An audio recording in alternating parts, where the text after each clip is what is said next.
Welcome to the Your Opinion Doesn't Matter podcast. I am one of the hosts, Mr. Lamont, and I'm here with no strangers to the podcast here. To my left, Sherry Barry. How are you doing? I'm doing well, thank you. Hi, guys. How Hello, are you? hello. Hi. Nice. And her left, none other. I think we're going by Black Jesus today, are we? Yes. Mr. Sterling, how are you doing, bro? I'm great. I can't complain. I'm happy to be here and ready to rock. Right. And hey, we got somebody who's here who inspired me to start, recording live. She said, "Ma, get out of that Zoom meeting crap." And she said, "Yo, when you gonna record in person?" None other than Shirley. How are you doing? Hey, I'm well. How are you? Everything's good. Everything's good. And on my right, this gentleman, I knew him since everybody was wearing AJs and Benetton and Run DMC and all that good stuff, man. Good friend of mine, Emile. How are you doing? I'm doing, man. I'm doing good, man. How you doing? I'm doing good. Thanks for the invitation. I appreciate it. Yes. Anytime, man. I was trying to get you on a long time ago. He's going to be a guest again. He's going to tell us about finance. I heard a little snippet of it, talking about gold and espionage and all that other good stuff. Right. Okay. Our aim today for our viewers is for us to take a trip through the Caribbean and highlight certain islands so you could get a better view of what it's like, growing up from their perspective. So today we're going to start with the lovely island of Haiti, which is shared with the Dominican Republic, and we're going to get the views and insights so us, our audience, could get a better view of what life is really like, especially leading up to now from the late 70s, early 80s. So I'm going to start with asking my guests, which is Sherl and Emile, which are both from Haiti. I want you to give the viewers an idea what it was like growing up in the late 70s, early 80s. What was the household like? Well, I was born here. Okay. Yeah, I was born in New York, but I did grow up in a Haitian household. Both my parents are Haitian. Yes. My mom's Haitian. My dad is Haitian. Growing up Haitian it wasn't a problem till you got to school. Yes. Right? So So I'm talking early 80s. So you have the language barrier. Yes. Then at the time it was a whole lot was going on. In my time, it was the coming off the boat, then the slangs, like HBO stands for Haitian body odor. Yes. Then it was the AIDS. We brought it in here. I was going to get into that. Yes. Then or for me, more so for me, then it was kind of like a look. Because Haitian parents tend to, with the girls, with the two ribbons on the side of the hair. Yeah. And I had no hair. So if you had like two ribbons on both sides, but this much hair coming out, it was kind of like, wow. You try to disassociate yourself. So you would say, what I would say I was from Canada. Because Canada. Then Canada was like, no, you can't. But how you? And then you always had that one nagging friend. No, you're not from Canada. They knew you were Haitian. You know what I'm saying? Yeah. But then it was like, all right, I'm from France. But France, they spoke French, and I didn't speak French. So it was rough with the kids because kids tease, and it wasn't more so the Caribbean kids. It was mostly the American children because Caribbeans have a little bit of empathy because some of them were like what they call just comes. Yes. They came from the Caribbean, so they took a little adjusting too, but they didn't have the language barrier some had. But I didn't have a language barrier because I was born here, so it was more so harder for the kids that did have the language barrier. Okay. So that was... Emile, how do you feel? So my perspective is completely different. Okay, interesting. So my family and we grew up I was raised in Crown Heights. Okay. Then my mom and my aunt bought a house in Flatbush, right there on East 35th and off Snyder Avenue, right? And that block had just like one or two or three little houses in it and nothing but buildings on that block, right? And there's nothing but American kids. Okay. And there was one Haitian family amongst the 15, 20 boys on the block. Okay. Right? There was a lot of rambunctious young kids on the block. but they were all American kids. And there was this one Haitian family. And till this day is like one of my best friends. So when we moved there, like you said, there was all of that contention, right? Haitian body odor, the jokes, right? And kids were like, especially boys. Boys are just boys were still mean. We're just vicious, ruthless, right? Yeah. And the snapping and the ranking, and if you didn't have it, if you didn't know how to snap and just take them down with it, it was over for you, right? Yeah. So when they found out that we were Haitian, right, it was this like oh shit, you're Haitian, oh my God, like, and the jokes started coming, and we were like, oh. So when we found out, and we were all basically, we dressed exactly the same as them. So they were like, Haitian? Yeah. For real? Like, we never, like, what is going on? And I never really understood it until you hear all of the jokes. And I'm like, but we're not like that. Yes. Right? And, but, for some odd reason, we were seen different than the other Haitian family that's lived in the building. They like juxtaposed us to them. Okay. Why? Right?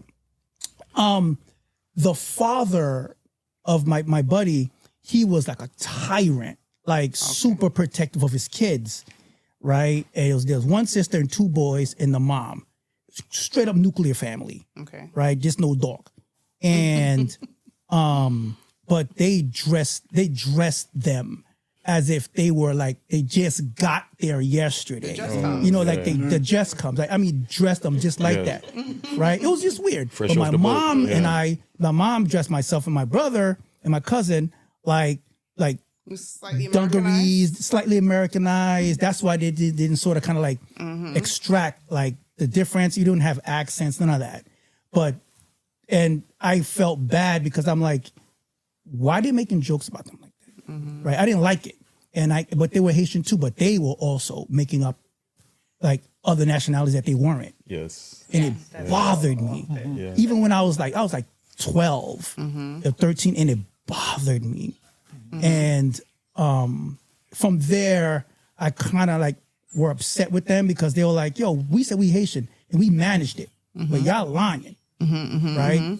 And then, as time went on, because I saw the dress code difference and I understood. Okay. It was like almost like a kinship understanding, like, oh, I know why they're on y'all like that. Okay. Yes. Yes. All right. So yeah, but you're kind of like on point. Different vehicles, the two of you. Yeah, it was just weird. Like my mom, she was like, she kind of like this. It was like she Americanized us. We were American kids. Right. We were the first generation. Okay. So they assimilated us faster. Into that. We went to Catholic school, the whole, Haitians, we love that Catholic. Great point. The Christian Haitians and the Catholic Haitians, totally different. Yeah. To be Christian in the Caribbean community, we're talking no pants. You look blah. Yeah. You know what I mean? You mean you wear skirts to go to school? Wear skirts, long skirts. Long skirts, below your knees. You look kind of like, what's those people in the Amish. Oh, wow. Yeah, that look. But the Catholic Haitians, they were a little more, they wore Roman pants, Catholic, they wore jewelry. We couldn't wear jewelry. I didn't have my ears pierced. I was 16. So you just had the look. Yeah. You know what I mean? I understand. So it was a difference. Yeah, definitely. Yeah. So it seemed like back then Haitians was scapegoated. Where do you feel the disconnection came from? Was it something more so like the language barrier that made people feel disconnected? I don't know if it was a thing like in the 60s. Well, you know what? It was, because my mom said when she first came. So my mom came and she didn't speak any English. So she got a lot of the insults going to high school here. She went to John Jay High School herself. I really don't know. I should have done my research. What do you think, Emile? I think it was the migration. There was a large West Indian. Every decade, there's a series of migration of a certain ethnic group that comes to New York City specifically, right? Yes. And when we moved to Flatbush, which is a huge Caribbean enclave, you can assimilate and not be known if you're Panamanian. You don't know if they're Trinidadian, Bayesian. You really can't tell. And because New York City is such a massive melting pot. My parents came, my mother, because they came from they were here from the 60s. Okay. My mom and dad came from like 1960 something, 61, 62. So they were already here like by the mid 60s working, right? But the thing is, a large influx of West Indians came into the country between the late 70s and the 80s, and they were told, listen, if you want, if you have family that tells you how to get here, what to do to assimilate, how to get your card, go to Flatbush, right? Really? Hispanics will go to Harlem, like Spanish Harlem, Yes, right? yeah. You have Asians will go to Chinatown. Yeah. Like each ethnic group will have their enclave and they'll build inside of it, which as far as Flatbush is concerned, it's a massive melting pot of like almost 30 different Caribbean people. But I think the migration of West Indians with just to Flatbush in particular was, and obviously Haitians, like you have Newkirk Avenue, which is known as Little Haiti. Of course. Like you see it on the train. Vanderbilt. Right? Yeah, it's called Little Haiti. Yeah. So there's your answer. So the migration and influx of a certain ethnic groups into a certain pocket of that borough is the reasoning why you have the kind of influx of nonsense that you have. Yeah, well, I want to let you know Haitians wasn't the only one that went through that. There was also people from, I was born in Trinidad, but my family's from Grenada. And at the time, Grenadians was also hiding in plain sight too. I think we were hiding. From my perspective, I think they were hiding in plain sight because I went to school with a bunch of Grenadians. And I had no idea there was Grenadian until later on in life. Okay. I think because at that time, nobody really... There was a few famous islands. Number one was Jamaica. Trinidad, I feel, was given a pass, and Guyana. And everything else to me was, correct me if I'm wrong, was like really odd to people. Like Barbados, St. Vincent, Grenada, Anguilla. Yeah. So I remember talking about Grenada in school, and it would come up, and people would be like, "What's that?" And I think that's what caused people to like take a step back, and they would do the same thing. I had Grenadian summit from Trinidad. So where were you from for a little bit? Oh, well, I was born in Trinidad, so I thought I was Trinidadian all the way. Now later on in life, I realized that my ancestors is from Grenada. No, but where did you tell your your schoolmates? No, I was a proud Trinidadian. Oh, you're proud. Yeah, it was a proud Trinidadian, because to me, Trinidadian, Jamaica, they got a shield. It was good. Or you Trinidadian, you Jamaica, you Guyanese, or y'all good. Okay. Yeah. What was your experience? I was good. You was good? I came here young, so I came here at 6. Okay. So I went through, elementary, the whole bit.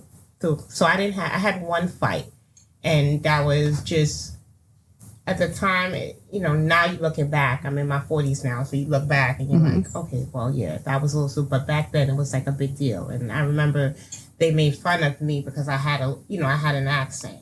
Okay. So that was, the accent. the accent thing got it. And they were teasing, and my temperament got to me, and I actually hurt the person really bad. I got suspended, but it was just more of a defense mechanism. It was just like, you don't know me. You don't know anything about me.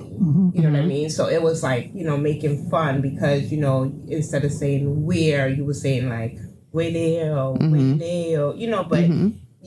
in my household, that's normal. That's how we speak. So it's like, what's your problem? Right. You know what I mean? So I think with West Indian on a whole, or wherever you're from, Spanish, West Indian, wherever, you just always fighting to just be who you are. And you always have to, I was always a proud Grenadian. Okay. It is what it is. This is where I'm from. What they always used to say is that we're from Grenada. Grenada, Grenada, yes. And I'm like, no, it's Grenada. And they're like, no, Grenada, but knowledge is power. So once you start to educate or you let them know, then it's things. So look at us now. Right. Grenada's all over. Right. I think now, like when we was growing up still, you go on Eastern Parkway and stuff like that. And this was Labor Day time to throw your flags up and things like that. As the years go by, if you guys notice, the flags has come more. Oh, yeah. 82? Absolutely. So people are like, this is where I'm from. Right. where it wasn't like that when I was a teenager. Right. You know, it was like more. Everybody wanted to be Jamaican. Yes. Oh, yeah. Everybody. Right. Even Americans wanted to be Everybody wanted to be Yeah, Jamaican. dressing like that. Yeah. Clarks, Because silk of Bob Marley, right? shirts. Because of Bob Marley. I don't know what it was, but I know there was an era where like it was the linen suits. Oh, yes. Americans Yeah. talking Jamaican, like Yeah. you're not. Clearly, you're not Jamaican. Like you know, everybody from Kingston. Right, Yeah. right. Everybody from So Kingston. then that was the thing too. Everybody was Jamaican, and then it was the whole Travel Fox thing. It was just Travel an era. Yeah. Like And Clarks, and Clarks. Valleys. They were a more popular island at the time, and I Right. think everybody just wanted to be in that, like, you know, And dance you had hall. the bun and you had Right. this, and everybody wanted to listen to reggae music, so you couldn't listen to soca because that was like, what? Yeah. What is that? Yes, You know? yes, that was a big No, thing. that- That Yes. was like a big thing. It was on the You couldn't go to a rise. party and listen to soca music because it's Right. like, what do you listen? You know, Yeah. now you know they listen to what? Comp? Is it Comp. Comp? What was it? Compa. Yeah. Compa. So now it's like, you know, you could go and you can listen to everything. So I Right. think everybody now is making like, this is where I'm from, this is my culture, this Right. is what it is, and it's more accepted, which is a great thing. right, right. But you really had to fight through that. It was, I think it's also youthful ignorance, right? And in the Yes. 1970s and 80s, kids couldn't tell you where Texas was on the map. You think they know where it was? You think they know exactly where the Caribbean islands are located? I mean, that wasn't even taught. Right, in right. school, right? And half Like these other people, islands. half these people are married to Caribbean people now. You And know what I interesting mean? enough, right? So And have a yeah. Haitian best friend in the background. Yeah, but why were the kids so brutal? Like, Kids so- are brutal, man. they was real brutal, It was man. different. We was different. It was like it was crazy It was seeing how ignorance. the young Haitian kids was getting treated. It was terrible. It was It horrible, was horrible. man. It was horrible. It was horrible. Yeah. It changed for me. For some reason, it changed for me when I got to junior high school. I don't know why, but that's the time. So we talking 86, 87. Yeah. It was so much like my parents are Haitian. You know what I mean? But it's a proud thing because I'm a culprit. I made fun. Right. You made fun Me too. too. Me too. I have to admit that. Yeah. Yes. So Yes. I can Right. speak on that, but it was just like, you know, it was like, what are they saying? Or when you got in a car, you know, when, you know, they had a smell, you know, or the body odor wasn't, you was like, oh, they Haitian. Right. You know, I'm a culprit. You know, I did it growing up. And it's like, you know, now that you're older, you're like, damn, you really, you did that. But it was like a thing.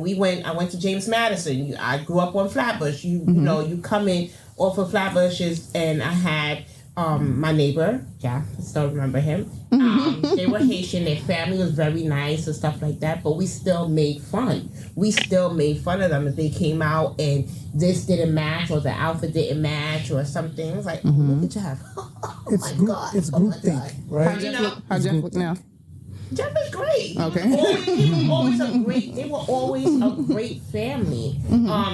Jeff, Tasha, the mother, like everybody was still great. But as kids, Right. I just remember we teased them. We did tease them. Right. We did make fun of them. We liked hanging out with them, but Right. it still came with the, why you got that on? Oh my God! Or why your hair's going this way? You know, there was a time when us as women we did, you know, door knockers. You know, I always had big door knockers and Jordans and stuff like that, and they didn't have that in the same, you know, in the same way. So you like, come on, look, they went to Bobby's. You know, it's so funny. Now you can laugh about it because this thing, but back then.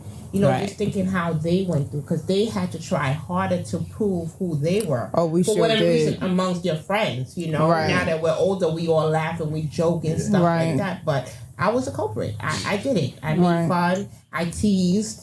You know, Yeah. and it wasn't like because I was a mean person. I think I just went along with the crowd. everything you went along else to that was yeah, going went on along at to get that along, time. as most Right. kids do. Yeah. And that's the thing Yeah. about. How about you, Sterling? I Did you- tease tease? as a defense mechanism because I would catch friendly fire being that my last name was Baptiste.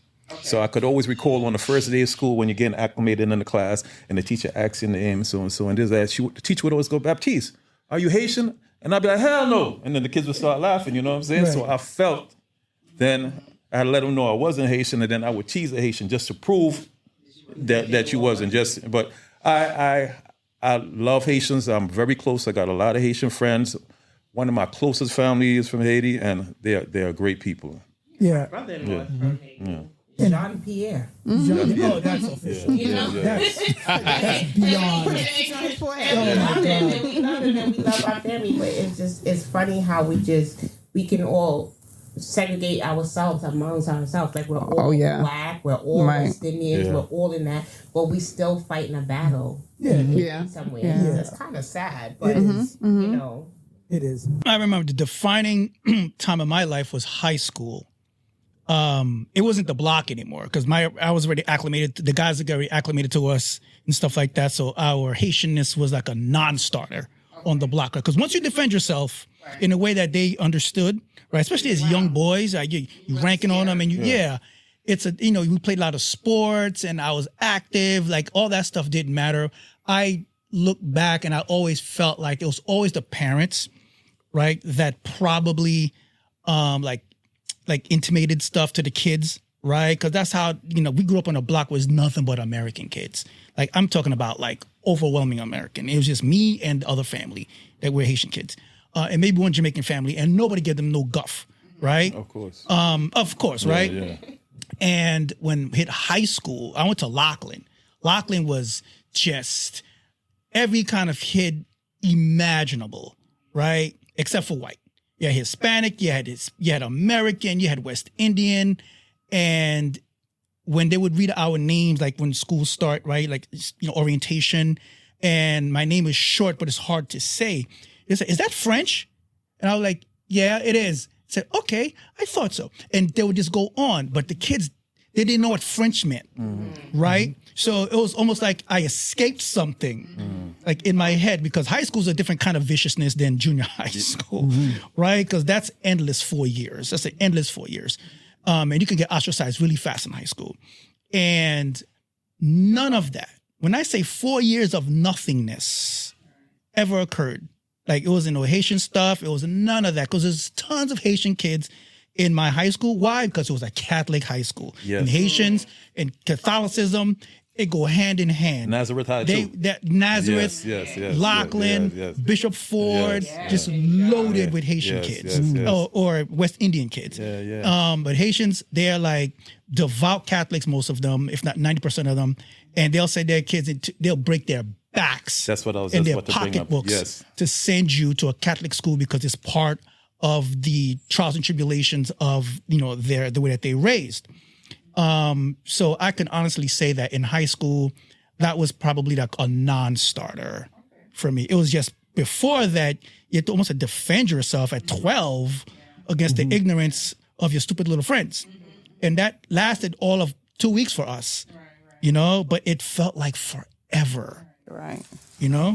Well, when did they know that that's a bad thing? Where did the kids get that from? How did they know? How did they feel that? Yeah, what did the parents say? You think it's families? It could be the families. Because kids don't know. How are they going to know? Because people talk at home. Like you said, you go around a lot of Americans, right? Yeah. In a Haitian household, it's like them Americans. Of course. That's you know what I mean? West Indians. So I'm sure it came from home. Yeah. Part of it. And then like the peers. Yeah. I think it's the combination of it. So that's just like how racism basically is, like in some homes. Basically. Like, passed down to their kids. How do they know about, they love you. Kids play it when they're 4 or 5, but then how do they know it's time? Let me just, let me stay away. You know what I mean? Yeah. The parents is talking. Gotta be the parents. Media didn't help either. I mean, like that was like the height of the 80s. AIDS was. Oh, the AIDS. That was like a bomb. Yeah, they didn't know where it was coming from. Yeah. That was a bomb. They had to find a scapegoat. Right. And it came either from Africa, it either came from gays, or it came from Haitians. And I think that's when it became untenable because it was nonstop. You couldn't control it. There was no social media, so the word of mouth was just vicious. Just the word of mouth was crazy. Until they found out how and when. And it took years for that not to be associated with Haitians or Africans or whatever. And, And I think more celebrities coming out kind of broke it for us too. Yeah, that helped, but... And then then it got switched around like, you're Haitian? I would never know. Yeah. Yes, that which part is came. And that part different, like what does that mean? Like, Right. What does that really mean? Oh, you're not wearing. You know, Yeah. they have a look like Yeah. they have a look. Like, Right. you know, like what's Yeah. your look? Well, Right. Tube we come socks. in our head, Right. Like tube socks and white shoes Right. with So- high waters, you know, Exactly. that High was the waters. look. Right. that was High the waters. look. It was a look. What was it? What, plaid and Yeah. Just the Non-matching. Yeah. Non-matching. Yeah. right. Yeah. Just coming out, just wayward. Like, my mother used to come out the house like, Ma, like, really? And come pick me up with rollers in her hair. It was Oh, just that bad. was old West Indies too. I hate it with my mom. Yeah. Oh my goodness! Like I would walk like 10 steps ahead of her, Yeah. or whatever the case may be. But Well, we can just talk a little bit. I would love a little bit more insight, but from what I know from, you know, the household, my brother-in-law, and just other Haitian families that I know and friends, you know, I applaud the way that they group together. Like, from what I know, so excuse me if anything that I say is not, you know, factual, but from what I've seen, they'll stay in a house. There'll be like 10 of them in a house, and they're all living in this 2-bedroom or 3-bedroom. But then a year later, they got like 4 houses, right, you know, and they all come together to help each other. So I really applaud that. Looking at that, I've seen it growing up. I've seen it as an adult, of just how they just come together and they always want better for their kids. So they'll stay, you know, where me, I'm sitting there like, I'm not going to no one. too many energies. Too many energies for me. Yeah. You know, I'm not doing that. I'm going to pay whatever it is because I need my space. And they're like, you know what? They're willing to suck it up. Right. And they're willing to do that. And it's not really like, I shouldn't say like a Haitian thing, but that's what I've seen. Okay. So I'm going you know, off of what I've seen. I don't.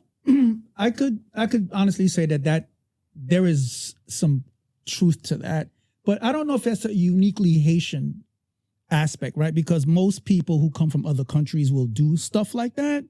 Like Venezuelans and Mexicans, like they'll do Spanish, that. the Spanish, Right, Hispanic, Hispanic but will not do that. the black people. Yeah, Asian, not black. Haitian, no, not black people in yeah. particular, but West Indians, Haitians do have the propensity to do stuff like that because they're very, very big on bringing over, like the bring over process, right? Like my mom, I don't know if this happened in your households, but my mom was brought over by a friend, Okay. right? In the 60s. My mom started working in 1960, I was born in 68, 1965, 66, working on Eastern Parkway. Remember that big, huge building that used to be right there on Eastern Parkway? It looked like it was like a Utica on Eastern Park? No, Eastern Parkway and Park Slope. So it was right there, Grenadian Plaza. Okay. This is back in the 80s, 90s. It was a big, huge it was a hospital. They turned into condos now. Yeah. Right? It's directly across the street from the Brooklyn Public Library. It used to be right there. It was a massive building, and it was actually a hospital for the elderly. And my mom it was called Madonna Residence. And it was maybe like 300, 400, 500 nurses in there, caretakers, whatever. My mom worked there from 1966 to 2000 and to 1999, where they were sold to a condo developer. Well, I say all this to say that my mom was bought over by a friend. Then my mom bought over 3 or 4 friends, right? Got them set up with green cards, the whole 9 yards, et cetera, et cetera, et cetera. And they all were working in that place until the later 90s, from the 1960s till the 1999, until that place was shut down. My mom has bought over, and I kid you not, probably about 15, 20 family members who are beholden to her. Yeah. For Americanizing them. They're in Canada, they're working as nurses, chief of staff here, working in, like, my entire family. My mother's the matriarch of our family. Yeah. And she has she will be enshrined when it's all over. Yeah. Because she bought people over in the way that most people will freak out now. Like, oh, if you don't, if you come over on a boat, that's not the way to do it. Like, on a raft and shit, right? Versus on a plane, stay at my house for 6 months. I get you your green card, and then and I will find you a place to live and usher you out into the world. Yes, I could give you names on top of names. My mother's done that for that. That's how it worked in my family. Yeah. I always noticed a unification with Haitian people when I was growing up. Also, they always seem to stick together, Big time. and support each Big other. They was one of the few, Big time. I kid you not. and that is something I really admire coming up. Yeah, dollar cab service. Yes. You see the dollar cab service up and down Church Avenue? 90% of those Haitian dudes don't have a voter's card. They probably came over in the 70s and 80s and they stayed here and chilled. And they've been running those dollar cabs up and down Church Avenue for 2 and 3 decades. I got in one on Friday. See what I'm talking about? And that's their entrepreneurial spirit working on the like half illegal tip, more or less. But now it's an institution. Yeah. You can't even get rid of it. Yeah, Right. hardworking If you people. try. I didn't even think about that. My grandmother too. She came in '64. She worked. She sent for my mom first. '68. You see what I'm talking about? They send for. Yeah, she sent for her sister. This is my aunt, and then she sent for a few people. Mm-hmm. Then she lived in an apartment in Hawthorne. So she had like it was those apartments were Yeah. big. So you made like the living room and bedroom. Yeah. So like 4 her family members. Yeah. And then they all branched out. And that's how it worked, right? Yeah. It was like a microcosm of the entire Haitian country. We were like in one little area, and then you set them off on their own, right? And they all worked at hospitals. Haitians love them from hospitals. Right, you're right. Because it's stable. It's stable. Nurses aid, all of that. They got smart. They're like, listen, work for one of these institutions. That's it. Yeah. And with the upcoming of the Haitian whole as a people, how does it feel now to hear misconceptions of silly people, politicians, Donald Trump, spreading dogs eating propaganda cats, about You the know- Haitians eating dogs and cats? I mean, That didn't bother me because I felt like as growing up in a Haitian household, that kind of like fortified me. I can't get hurt. Okay. What I am concerned about is these young kids with families. I mean, with in schools being teased because I know what that feels like. Yeah. You know? Being in politics and hearing that. Yeah. And I understand, like you've been through it, so it's but just knowing that this is somebody that is running to take care of... to be the president, everybody, When I say take care of us, like, 'cause now we looking to him. And Right. to In a few days, right. Mouth. There are people that worship this man, that likes this man a lot. And to hear him say that, Right. it's like, wow. And then, not for nothing, there are some That feel like that will vote for him, that are from there. And just to hear that, it's like, well, you're not offended. Right. I was offended for you. Yes, I very much so. I was very offended. The fact that this man is sitting here saying that. How could you sit and say someone's going to, they ate all the dogs and cats? It's like, who says that? Who says that? People know it's not true.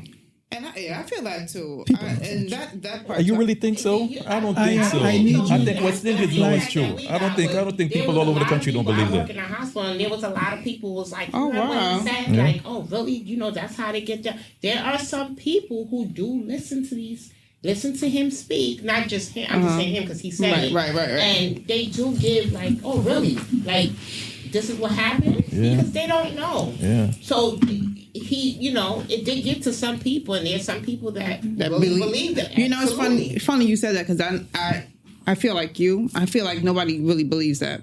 Yeah. But you're right. Some people Midwest, do believe that. Midwest and the small towns. You're right. Yeah. And sundown states. Did it bother you? Because it didn't bother me. It just bothered. I laughed so hard. Oh. I laughed so hard because it was so out of bounds, almost like I have to say something to stay relevant, right? Like I have to say, because he's egomaniacal, right? So I have to say something that is so out of bounds that I know the news will cover, that'll keep me in the space. But it was so egregiously irresponsible. And then I expected that from him. But for Vance to hold on to it, I'm like, okay, now this is a little different. Yeah. Right? So I'm trying to figure out, all right, his Republican base, they're so in love with him. But some of them are so intelligent enough to know, I said, look, this fool, he's crazy, but I like what he says about, because they hold on to that this one little thing they may like about him, because he's so, he's so anti da-da-da. I love that about him. So whatever else he says, it's a misnomer to me. And I'm saying to myself, why are you making yourself like him so much that even the most egregious, irrelevant stuff that you will accept. It will look past it. Right? Yeah. This is what I think that they're doing, right? Because you could love someone. It's like, it's like you hate your husband because he cheated on you, but he's your husband and he has great qualities. Right. But you know what he just did just now was so horrible. But you extracted that one thing that you like about him and you'll just stay with that. And everything else, you just allow him to say. That's what's happening because the desperation is so clear. But that was so crazy. I laughed because I knew nobody believes this. It's not about the eating the dogs and the cats. It's saying something to stay so relevant that I have to say that. I don't know, because it doesn't make any sense. There's no stats that they're missing dogs and cats in anybody's streets.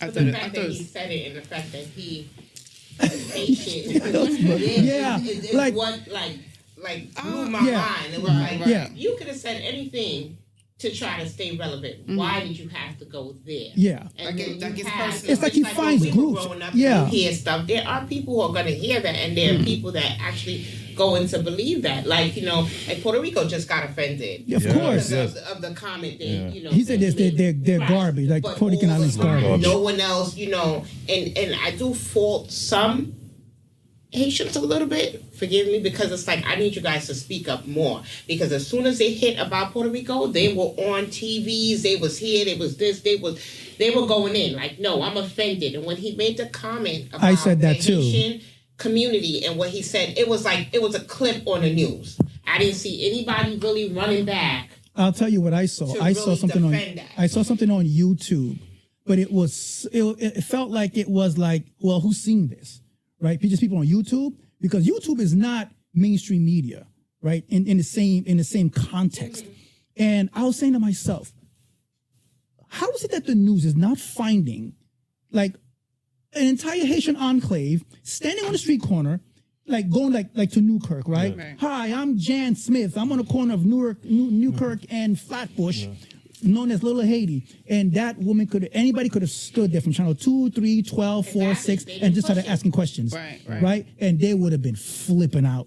But I don't think they wanted, because you can't really control Haitians when they get upset on television. They'll start flipping. But there's Haitian in politics. There's Haitian. You're right. There's Haitians that are in high positions, and they should have been able to come out and speak for the group at it all. That's just my take. No, I didn't see that either, and I was kind of wondering where is everybody? When you come for West Indians, you come for Grenadian, Trinidadian, Bayesian. There's somebody that's higher that's going to come out and say, no, this is not the way that it works. This is not how it is. This is not how it's done. So I needed that to be done for the Haitian community because that happened and it went unseen. It was like, oh, okay, he made this comment. You're right. They laughed about it. They joked about it. And then it still goes back to when we were growing up as, children, when, people made fun of Haitian communities and stuff like that. It was like, okay, I made a comment. Now you move on. Why should they have to live with that still? Yeah, where's the rebuttal? There's no rebuttal. After you said that, I feel like there was more of a rebuttal. What was that march on the Brooklyn Bridge March? What happened with the Haitians when we had no social media? What was that again? That was in the 80s? Right. Was it the HBO or was it the AIDS?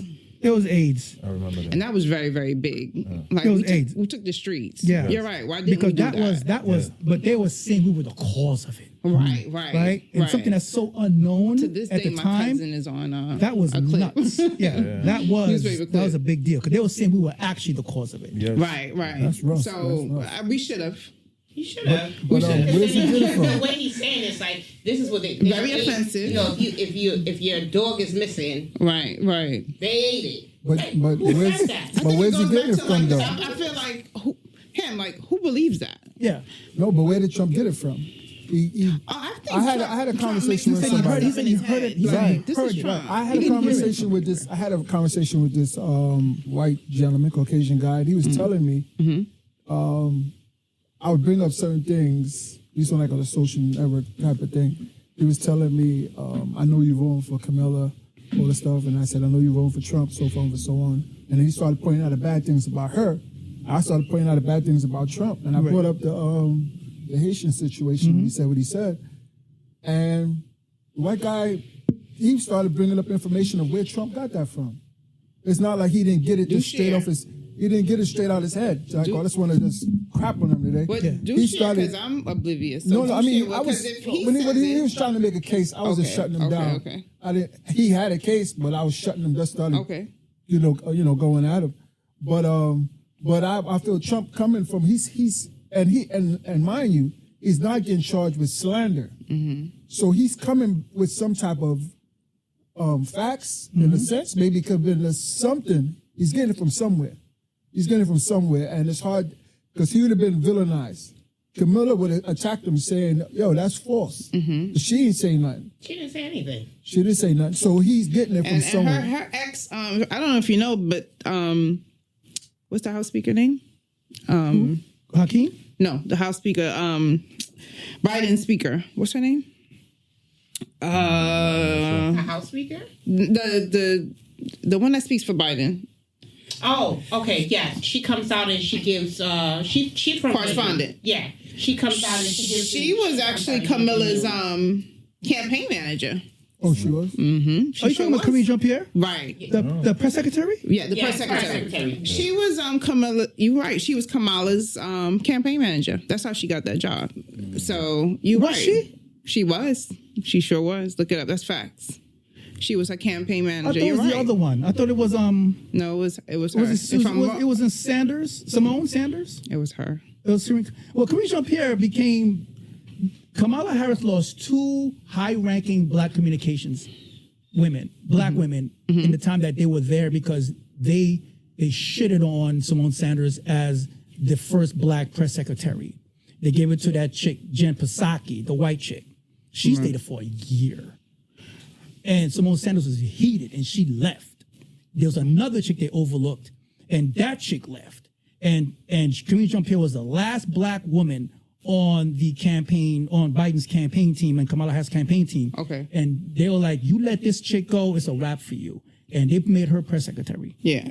She could have spoke up. She could have spoke up because they were working together. Yeah. You're right. She could have. Yeah. And Camille Jean-Pierre is probably the most highest ranking black woman in that administration. Right. Period. End of story. Gay and black. Honestly, I didn't hear her say anything either. She didn't say anything. Right. Yeah. I mean, I'm at work, so I'm like, we don't watch the news at my job. We watch like financial stuff. And she should have been person numero uno on that podium speaking about those stupid, But talking about so much she could say because she's muted. Of course. She's muted. So they have to, she has to contain herself. Right. There's not much you can say except for, lines that they write for her. Yes. Right. Or whatever. But don't you see how Trump stepped away from the Puerto Rican, the comic who made that joke about the people in Puerto Rico. He distanced himself from that, but he still stands firm with what he had said. Sure do.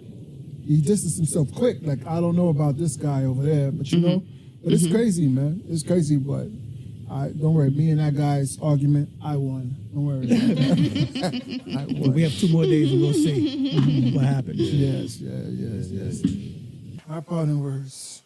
Things is looking kind of shaky for us with this election, but people out there, you got to keep hope alive, man. The next people in charge might not make a change, but you know what?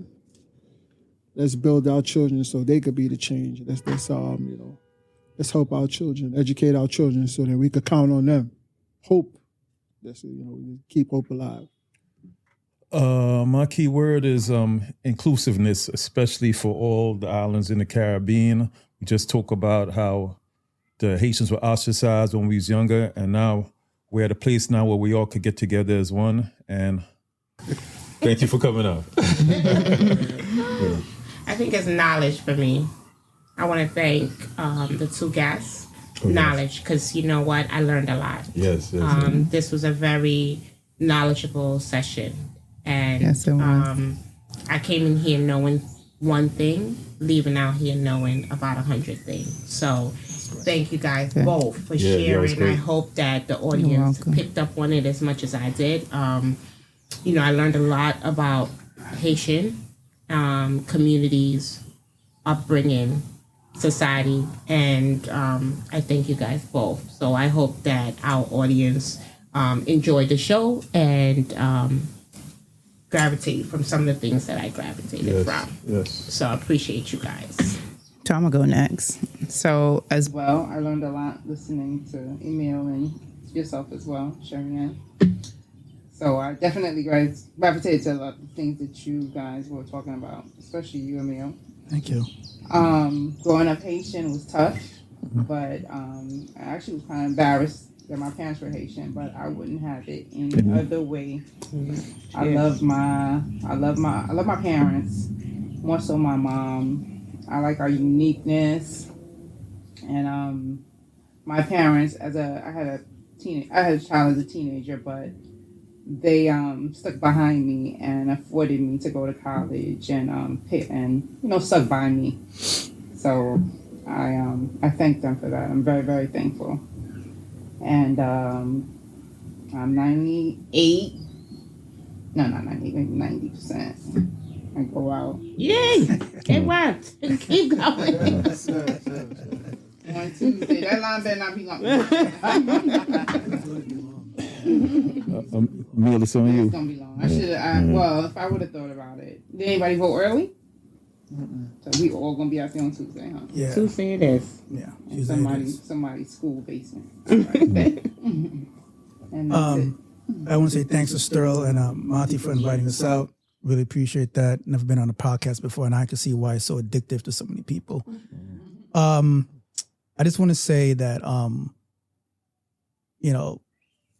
one's life experiences should be like a guiding tool to how they're going to manage their lives, right? Everyone's experience is their own, and it matters not like where you come from or how you're raised. It's how you effectively manage your life once you take control of it, right?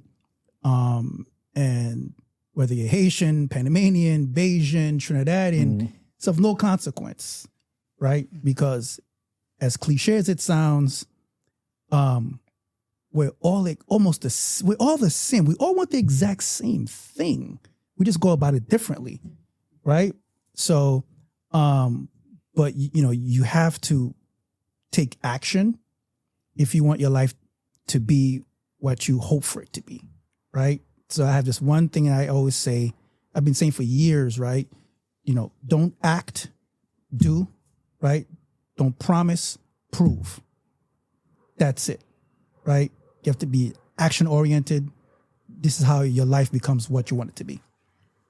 Period, end of story. Thank you. Nice. Great. Your Opinion Doesn't Matter podcast. And I would like to thank our guests. Yes. And hopefully, y'all could, be frequent flyers. Surely, the door's open, so always open for you. Emile, same for you. Sir. Yes. So until next time, this is the Your Opinion Doesn't Matter podcast. And we are outie. Peace.